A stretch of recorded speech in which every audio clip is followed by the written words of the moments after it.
this is Foxes and Fairy Tales. Today I'm going to be talking to you about my reading plans for May and the 2 readathons that I want to take part in.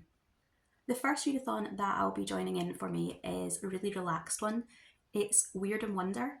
This is an event that has run for multiple years now and it takes place for the entire month of May.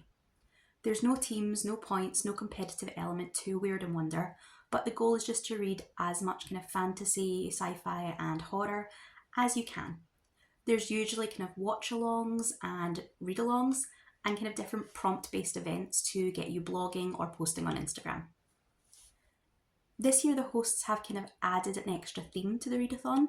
It's entirely up to you whether you want to use it or if you want to stick to just whichever general fantasy you usually read. Since the theme is nautical fantasy, so things with pirates or mermaids or sea monsters, this is something that I really love in my books, so I'm going to try and include some of those in my TBR. The second readathon I'm going to be taking part in is team-based and it is very competitive, and this is the Mystery MAYhem Readathon hosted by Maddie at the Bookish Cottage. Again, it runs for the entire month, but this one divides us all into sleuths, lassies, and masterminds. The readathon sounds a little complicated and it is the first time I've taken part, but basically the idea seems to be that 2 of the teams are reading to save a booktuber and one of them is reading to take out that booktuber. And each time a booktuber is either saved or taken out, a new one will be picked. I have joined Team Masterminds, who are the team trying to do the kind of assassinating of the different booktubers. The leader for my team is Tiffany at the Beach Bum Bookworm. I'm going to link to all 5 of the Wyrd Wonder hosts and to both Maddie and Tiffany down in the description below. Please check out their channels. The Wyrd Wonder hosts don't have YouTube channels, but they do have blogs that have lots of posts going back years and years. So in this TBR I currently have 16 books. It's probably going to change, but this is kind of what I would like to draw from as the month goes on. A couple of them are very big books, so I'm not expecting to get to all 16, but I do like to have options. As far as I know, everything either fits the nautical theme for Wyrd Wonder, or it either has a red cover or a person on the cover, which are the 2 bonus prompts for Team Mastermind in Mystery MAYhem. So the first 2 books that I have on my TBR are the ones that I really absolutely have to get to. These are both books that were on my TBR anyway, but have also been picked as buddy reads for Wyrd Wonder, so I really want to take part in those buddy reads. I have done buddy reads with this kind of reading group before, and they always are so interesting to read their discussion posts, so I really want to be part of that. Plus, one is an arc that I have, so I should be reading it anyway, and the other is a genre classic that I have always meant to get to and always been intimidated by, and I feel like this is the moment to push me into actually reading it. So the first book is the chunker and the most, I think, intimidating one. It is Ship of Magic by Hobb. This is the first book in the Live Ship trilogy, which is a trilogy inside her Realm of the Elderling series. I have read the first book in the Realm of the Elderling series quite some time ago, and I never really continued with the series at all, but I have heard that this Live Ship Traders trilogy can be kind of a starting point, or it kind of can be read independently of the other books. I've also been told by people that know me quite well that of all the kind of sub-series within the Realm of the Elderling, this is the one that is probably most likely to appeal to my personal kind of reading tastes. So although it's long, I really feel like it's going to be worth the effort to dig in and see if I can actually find a Hobb that I really love, because she's such a well-known author and such a kind of classic in the genre that I really want to find something that I can be passionate about. The next book on my TBR is the second buddy read, and this is The Vengance by Newman. I really don't know much about this book at all, but as far as I understand it, it kind of combines vampires with pirates, and those are 2 things I always enjoy, so I have really, really high hopes for it. So after those 2 books that are the buddy reads, I also have 3 books that are just kind of pirates or nautical fantasy that I would like to read this month. The first actually isn't a fantasy at all, but I'm counting it because since we're reading about pirates and mermaids and things, I want to read this one. It is a series that I have been in the middle of for so long. and I really want to read this third book in the quartet. So technically it's not fantasy, but it does have a nautical theme, so I've decided to include it. And that is Treasure by W.A. Hoffman. It is the third book in her Raised by Wolves series. This is historical fiction that centres around a queer couple, and they're very dense. I've really enjoyed the first two, but they're chunky books. This one's round about the kind of 550 mark, but it's more so than there's lots of historical research went into it, so you kind of do have to take your time with these books, and they take me a lot longer to read than kind of the equivalent in kind of other genres or from other writers. So if I do pick this one, it will be one I'll maybe try and read a couple of chapters of every day, along with something a bit lighter. The next book on my list is Obsidian Island by Arden Powell. This is a gay fantasy horror where a shipwrecked crew find themselves stranded on a mysterious island and encounter, I think, some kind of monsters. I have read and enjoyed a lot of Arden Powell's short stories in the past, but this is the first kind of full-length novel I would be reading from them. And obviously it would also count, I think, for a red cover. The final kind of nautical themed book that I have on this list is Uncharted by Ali Temple. This looks to be a kind of more of a light read. It's kind of a princess and a pirate meet up, and they go off and have an adventure. The next group of books I have on my TBR are arcs. I have 4 arcs that are due for release in either May or very early June, so I really need to prioritise these. The first is Vesuvius. This is queer YA historical fiction, and it is about 2 boys who are trying to escape from Pompeii as Mount Vesuvius erupts. One is a thief and one is a temple assistant, and they're going to have to work together if they want to survive. I don't think I've ever read a book set in Pompeii, but I have visited and I found it fascinating, so I'm really interested to see what this book does.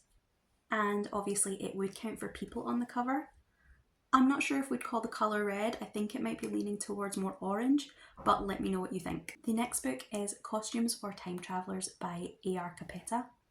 I read a couple of their previous books and I have always really enjoyed them. This one I think sounds like it is exactly what it says on the tin. It is a kind of alternate universes or multiple timelines, multiverse type of thing, where people will come to this shop looking for the costumes they will need to wear to go into visit different time periods. We have Callisto, who is a non-binary shop owner and has no intention of ever travelling through time, and Felix, who is a traveller and loves it. So they are of course thrown together and into the path of some bad guys, and they're going to have to weave in and out of time from Shakespeare's London through to modern day California to kind of try and protect the small pocket timeline where this shop exists. This is a princess whose kingdom has been taken from her. There is an arranged marriage that she wants to avoid, and she meets up with a kind of an alchemist, and they're going to work together to win her back her kingdom. This was kind of pitched to me as being very much about female rage, and so I'm very interested in this one. And the last arc I have on this list is A Dance of Lies by Brittany Arena, but it is a debut fantasy about a dancer turned spy who has to find out how far she'll go to secure her freedom. And obviously all 3 of those arcs would count for the people on the cover prompt. Now, this last little bundle of books on the TBR are all completely optional. There's no kind of reason for me particularly to read these. I've mostly just picked things from my existing TBR that were either read or read and had people on the cover. I'm kind of ignoring the people on the cover prompt in general because there are so many books on my TBR that have people on the cover. It would be impossible to pick from, but also I don't need to worry about it too much. If I look for read books or even just books I'm interested in, chances are a high percentage is going to pop up that do have people on them. So the first book on that kind of possibility pile is A Perilous Undertaking by Deanna Rayborn. This is the second book in the Victoria Speedwell series, and obviously it is both read and has Veronica on the cover. I read the first book in this series during the Get a Clue readathon in February, and I had a great time with it. It's a historical mystery series, and the first book had quite a fast-paced adventure type storyline. It also has a really slow burn romance that I am very interested in seeing progress. The next book is also by Deanna Rayborn and also has a red cover, and this is Killers of a Certain Age. It's another mystery, but this one is a contemporary, and I think will probably have a kind of lighter, cozier feel to it. Both the Deanna Rayborn books are available from my library, so I will be requesting them and it'll just depend whether they come through in time. The next red cover on my list is Gregor the Overlander by Suzanne Collins. This is a middle grade series that she released far before the Hunger Games came out, and having recently been emotionally devastated by The Sunrise on the Reaping, I really want to read more of Suzanne Collins' writing, but I'm not particularly interested in reading the original Hunger Games trilogy. So this middle grade seemed like a great choice. It's also something a little bit lighter than all the kind of adult books that I'll be reading this month, and something that hopefully would be a nice palate cleanser. Going entirely the other way for another red cover is The Element of Fire by Martha Wells.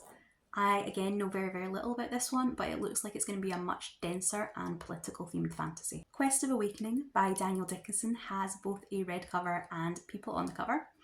And this is one that I just saw while I was scrolling through Everand and kind of added it to my bookmark list for a rainy day.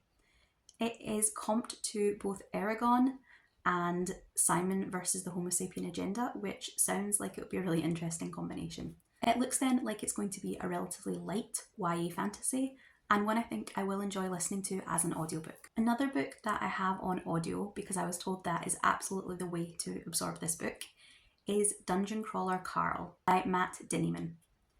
This has been everywhere recently, and everyone I've spoke to says that they loved the audio version, so that's what I've got. This is a sort of televised game show apocalypse, and I've been told it's a kind of lit RPG, which I've never read, but I'm interested to try. It's another one that definitely has a person on the cover, and I think it's up for debate whether it would be counted as read, so again, let me know your opinion. Hench by Natalie Zena Walshots is a dark superhero urban fantasy. I have been told that this one is much darker than I assume it will be, but has a really fascinating corruption arc. So I'm very interested in this, and it has been on my TBR for a couple of years now. I've picked it for one of my Our Fantasy Bingo squares, so I'm hoping that will be the motivation I really need to get to it this year. And since it's both red and has a person on the cover, this readathon would be the perfect place to put it. Last book is another kind of lightweight one that I think I will use to break up some of my darker and more dense reads. It is a contemporary romance this time, so no fantasy at all. And it is You Had Me at Happy Hour by Timothy Janoski. I've read this author's rom-coms before and I always have a great time with them. This one definitely has people on the cover, but I'm not sure, is this a shade of red or is it more like a pink?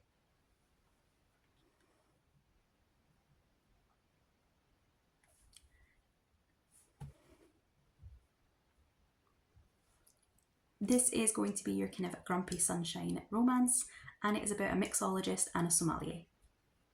So those are the books that I am hoping to get to during May.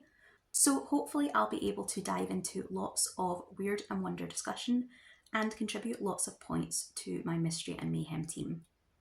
I have a couple of kind of themed vlogs planned for Wyrd and Wonder. They have given us a couple of kind of fantastical 5 prompts to talk about, and I have picked a couple that appealed to me. So I'm hoping I'll get those out kind of scattered throughout the month. I am considering putting my videos up to 2 a week rather than 1, but I will see how that goes. Let me know if you are taking part in any readathons this month. I think 2 is probably the maximum I can manage, but I am always up for hearing about more and pretending I could possibly deal with it. Also, let me know if you have read any of the books on this list. Let me know what you think of them, and let me know what you think of those covers that I was unsure about. Vesuvius, Dungeon Crawler Carl, and You Had Me at Happy Hour. Do you think they count as read? Let me know. I hope you have a great reading month in May, and I will see you in the next video. Goodbye.